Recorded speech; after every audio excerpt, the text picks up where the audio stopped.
Hi YouTube. Today I want to do a review of the Real Steel Luna Lite.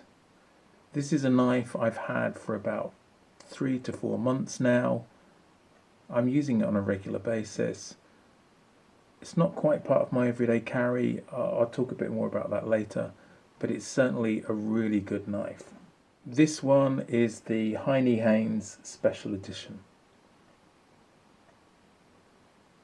The Real Steel Luna was designed by Joseph Wiertorkiewicz and is made in China. The Real Steel company has been going since 2013. Just a few of the details about this. Closed, the size is 98 millimeters or just under 4 inches. Fully open, it's 168 millimeters. Hopefully you can see this.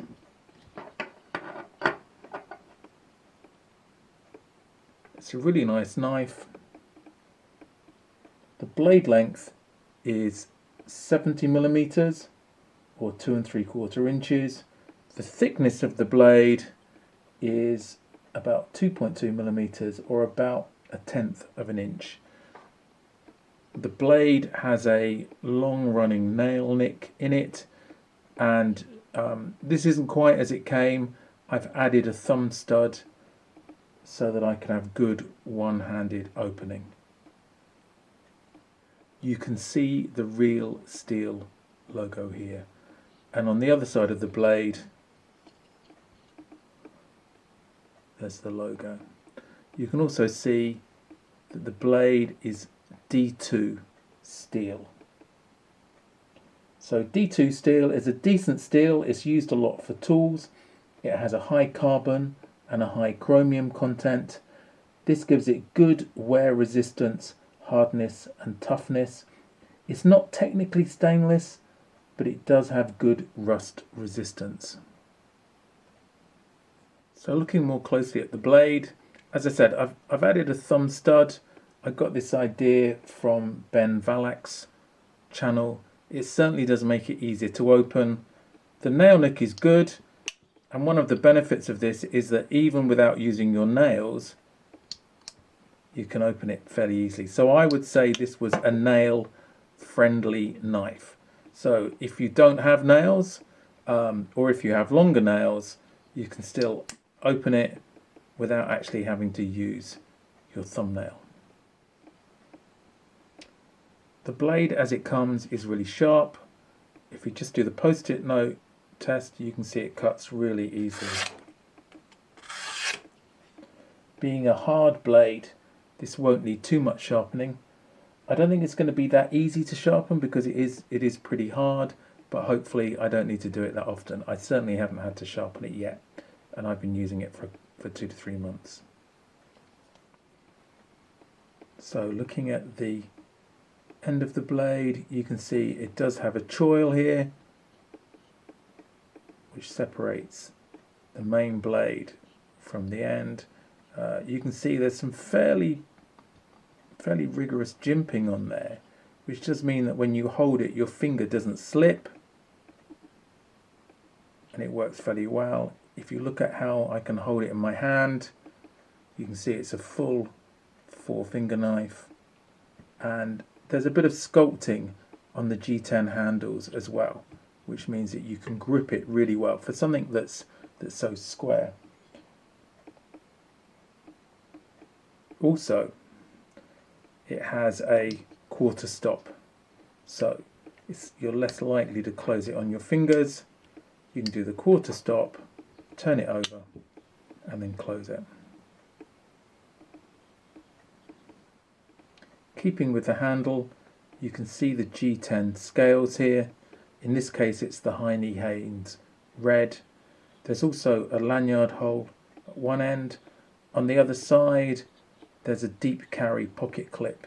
This isn't removable, it's fixed in that position, and you can see that it's a tip up carry, but it does work fairly well in the pocket. It's fairly easy to get it out. Also, there are no liners on here. With it open, you can see there's just the back spring for the slip joint, but there are no liners here. But even without liners, with the G10 scales, it's very rigid. You don't feel that there's any risk of that breaking or bending at all. It's very stiff. Just to do a comparison with 3 other knives, this fits in fairly well. You can see here that it's smaller than the Trailmaster, but larger than the Boca Barlow. And comparing it with the Pioneer, which is probably my other main EDC carry, you can see that it's a similar size. The only thing that I don't like about this, if we're talking everyday carry, is it is quite an aggressive looking blade, and the point is actually very sharp. I've nicked myself on it quite a few times. So I think that's one of the things which means I probably wouldn't take this to the office where I work. I think it's much more acceptable. The spear point blade on the Victorinox is much less threatening, so I'd probably use that. If I was using it to cut up an apple, I'd get the Pioneer XL rather than taking the real steel. As far as use goes at home, the real steel, particularly with the thumb stud, makes it very easy to carry in my pocket, easy to take out and open one-handed. I don't know if I showed that fully. So with the thumb stud, it's a 2-action open. It's 2-action because there's that quarter stop. So when you get to here, it stops and it's easy to lock it up. But it's very easy to open it without getting your thumb anywhere near the blade. And a simple close with the quarter stop back to here. So just comparing these two when closed, one of the things I like about the Luna Lite is it's light by name and light by nature. It's only about 50 grams or just under 2 ounces, whereas the Pioneer X is nearly double that, in the region of 90 something grams. So quite a lot heavier to carry. You certainly know that you've got the Pioneer X in your pocket, whereas this you would hardly notice. Hey, if you like this video, please like and subscribe. Subscribing really helps my channel. Thanks.